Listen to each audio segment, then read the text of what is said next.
What up, Net fans? NetsBoy here, bringing you the latest in your Brooklyn Nets news. Today is February 26th, 2014. There's a lot to talk about in this episode. There's a lot of things to discuss, a lot of things to look at. A lot has happened since my last video. We'll start off with the new acquisitions. The first one was Marcus Thornton, who came from Sacramento. The Nets traded away Jason Terry and Reggie Evans. Now, let's be honest here. Let's look at those two players. Let's look at all three players and put them together. Jason Terry, he really was been quite worthless. He looked okay at the beginning of the season, but really he just became very worthless and very, useless for the Nets. He wasn't scoring the basketball. He was averaging like only 2 or something points a game, 3 something points a game. The best thing about him was he was able to toss up some alley-oops and pass the ball to Mason Plumlee. Like, that was it. So, even though he was a decent, player in the locker room, he's not missed. Reggie Evans, however, though, is somebody who the Nets could kind of miss. He never played, and I don't know what happened, if he got on the bad side with Jason Kidd, but for the team that struggles as bad as the Nets do with rebounding, like a team that's really that bad at rebounding, Reggie Evans really should have played more. He really should have. But he didn't, and then they traded away, and now they bring in Marcus Thornton. Now, Marcus Thornton is one of the more prolific scorers in the NBA. He's only averaging, I think, like 8 points a game this season, but 2 years ago, or was it last year? I remember he averaged like 17, and he really, he's very effective from deep. He can hit the 3 ball. He can slash. He can score. He's a fantastic, in my opinion, a fantastic sixth-man type player. A guy who can come off the bench, give you 15 to 20 minutes a night, and give you 10 to 20 points every night. And that's what he has to do. I think this was done because the Nets, there's 2 things the Nets kind of struggle on. Rebounding is number 1, and then offense is another. They're only averaging like 93 or something points per game, something along those lines, and they're like one of the worst when it comes to rebounding. Well, Marcus Thornton fixed their scoring punch. This is a guy who should come off the bench and play, like I said, 15, 20 minutes a game, probably more like 15. I think there's a lot of packing going on there with it. But he should give them 10, 15 points a game. So it'll be very interesting to see how that works out. But I think it's a great acquisition. Jason Terry, losing him doesn't mean anything to me. Losing Reggie Evans, I'm kind of like, he's a fan favorite and he loved his energy. But if things pan out for Marcus Thornton, who currently had food poisoning, I think he's supposed to play against Portland now, coming up later today. But we'll see what happens. And let's keep our fingers crossed. But then their other acquisition, their big acquisition, is Jason Collins. The Nets signed Jason Collins to a 10-year, yeah, 10-year, right? 10-year Jason Collins, 10-day contract. Here's my reaction to that.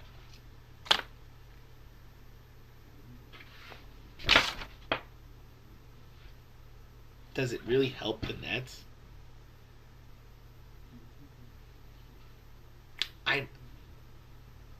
I don't know. I don't think so. Let's be honest. I'm going to be straight up honest here. Jason Collins, with all the gay talk aside, let's put that aside, because like it should be aside, because that's very irrelevant, in my opinion, in this situation. He's not a good basketball player. I don't get it. He was like one of the worst Nets to ever lace up and play.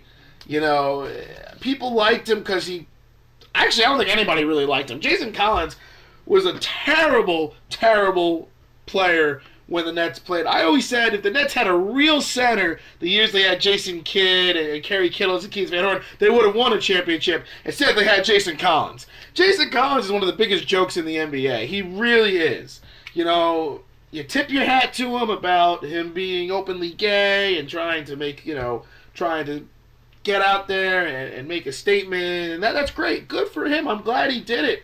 It's about time somebody did what him and that Michael Sam guy from Missouri is doing. About time people stand up and be who they are. That's great. Good for you, Jason Collins. But did the Nets really need to sign him? He's useless. He's useless.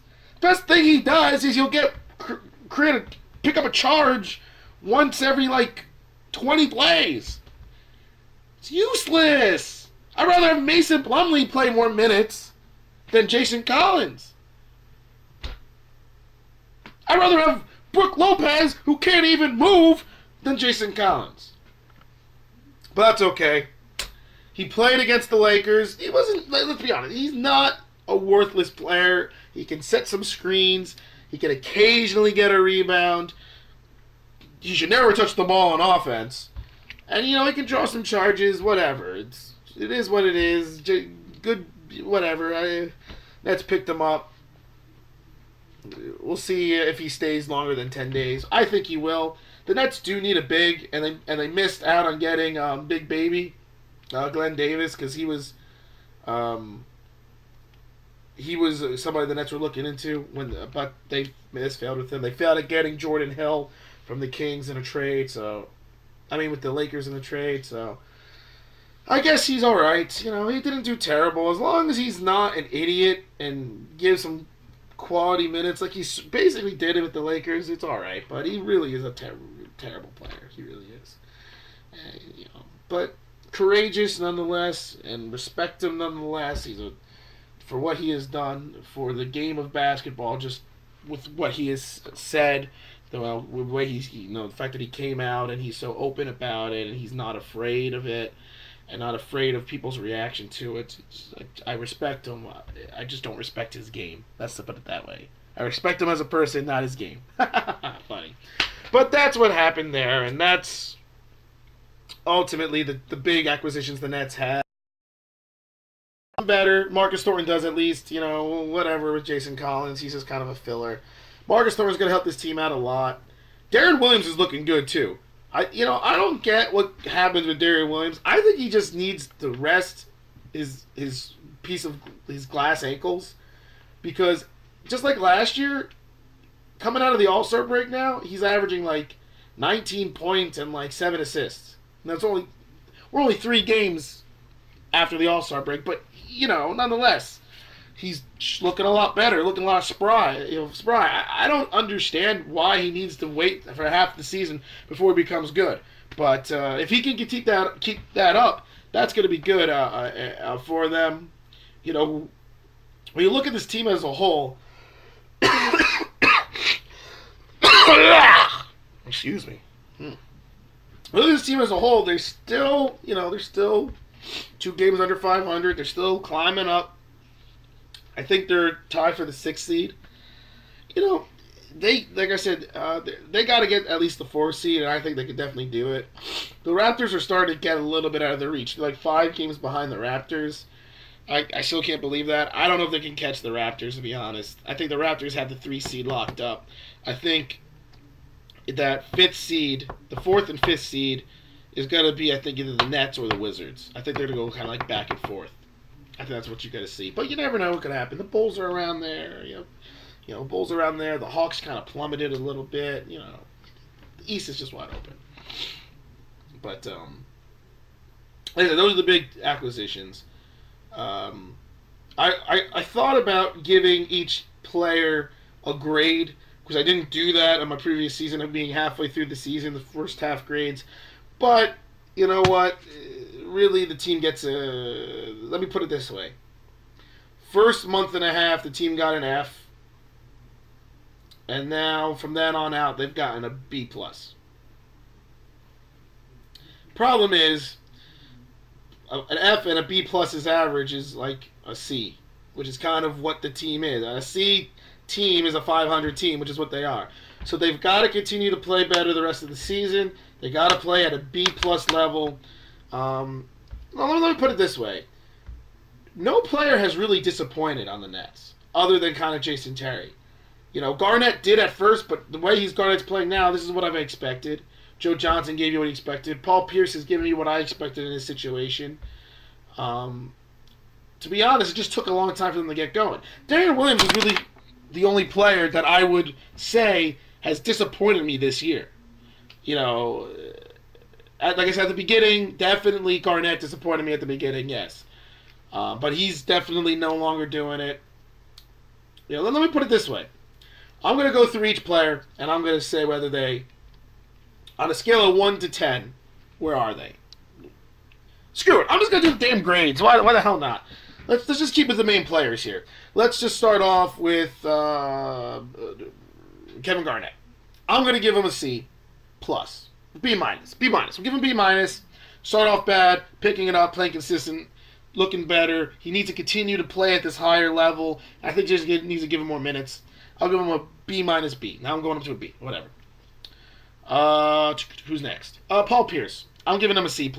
He's shown some talent. He gets there every once in a while, but really he's just kind of lost at times. I don't know. Joe Johnson, I'm giving him a B, mostly because of his big clutch shots, but like Paul Pierce, he fades away and disappears sometimes.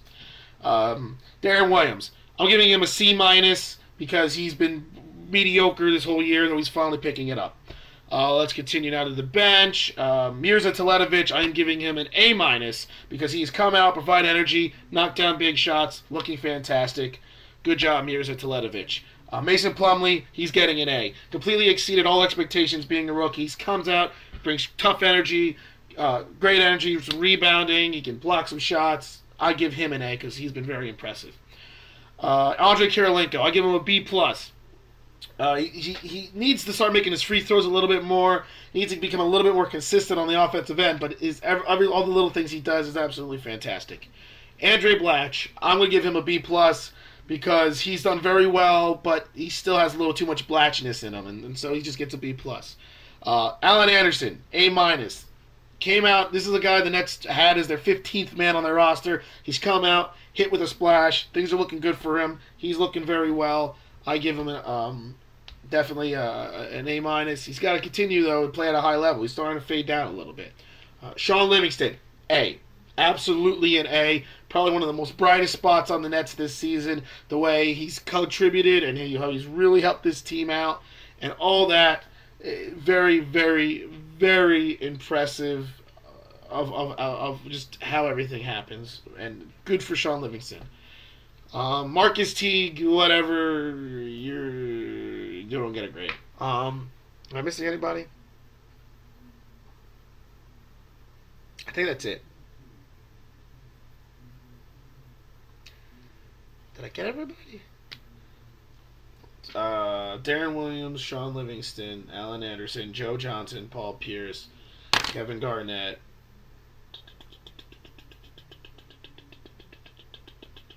Mason Plumlee, Andre Blatch, Andre Kirilenko, Mirza Teletovic,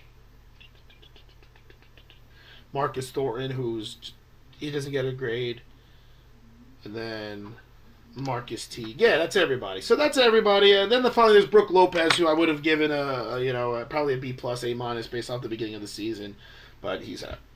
So there you have it. Those are my quick grades. If I missed somebody, which I don't think I did, whatever.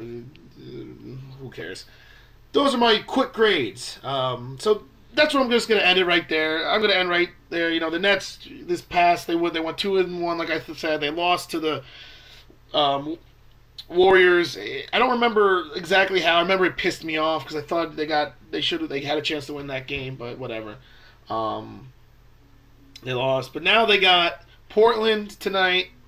Then they got Denver after that, and then they got Milwaukee. They can definitely win two. They got to beat Denver. They got to beat Milwaukee. Portland is not a gimme, but if they can do that the next few games, then they got the Bulls on Monday, so really 4 games. It's gonna be 4 games until my next video. So they got to go 3-1. If they can go 3-1, they'll be in good shape. So until then, this is NetsBoy. Without sunglasses! Yeah, you thought I forgot. You thought I forgot to mention something about my sunglasses. You know I don't do that. Come on. This is like episode 27 or something like that. 27 or 28, I don't remember. This is NetsBoy with no sunglasses. You thought you got you. You can't get me. Signing off.